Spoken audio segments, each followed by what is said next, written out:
Yeah, it was a really great piece of work by the team to try and capture what was some analysis of 50 major players across, like you say, the chemicals, biotech, life science market.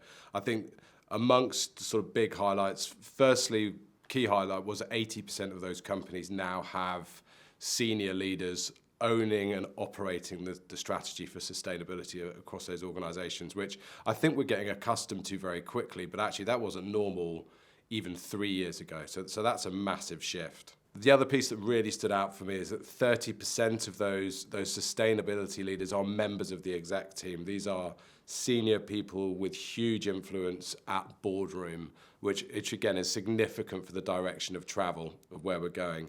I think the other two pieces that were really interesting is that you see how this is a new function, and companies are learning how to do it. And by that I mean you're seeing real variety in the background skill set that this function has, which you probably haven't seen in many functions for a long, long time. Yeah, it could be R&D and innovation. It could be commercial P&L leaders who move into this role. It could be from an HSE and operational side. It could be more a policy or governance function, or often actually it's a kind of marketing communications role. That is a huge variety. Can you name me another function in a business where the backgrounds have such possibly diverse histories that they're bringing to play in that role? So that's really interesting.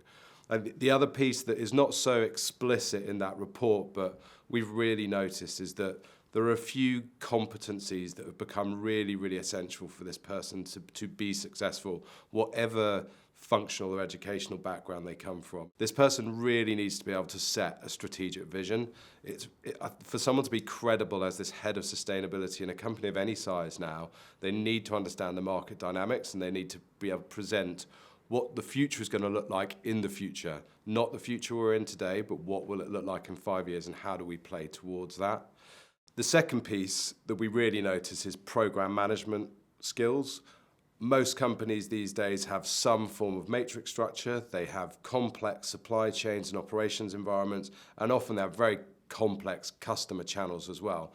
This person needs to be able to program manage the initiatives that will deliver success across that strategy and sustainability vision across that global organization typically. It's not an easy thing to do.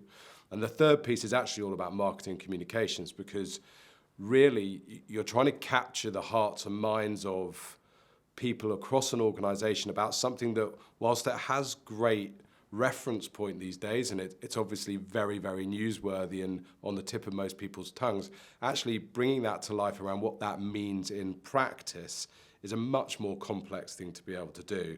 And also people's understanding of what sustainability is and what it might mean for any different company is vastly different in many cases, depending on where you come from, where you live, what geography you're in, and all those other things. So those three pieces, strategy, program management, and communications, are just hugely important.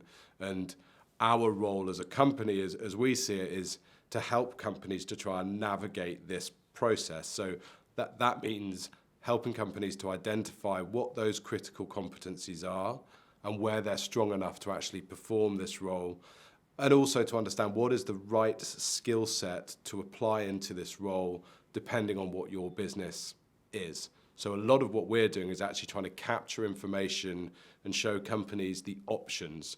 What could this look like? What's the impact of bringing these skill sets in and applying them into this role in this industry? And fundamentally also understanding, how do we benchmark that against the internal talent that we could bring into this role as well? Because we can see that a huge amount of the people stepping into these functions very successfully are coming internally through organizations. They are not always external hires.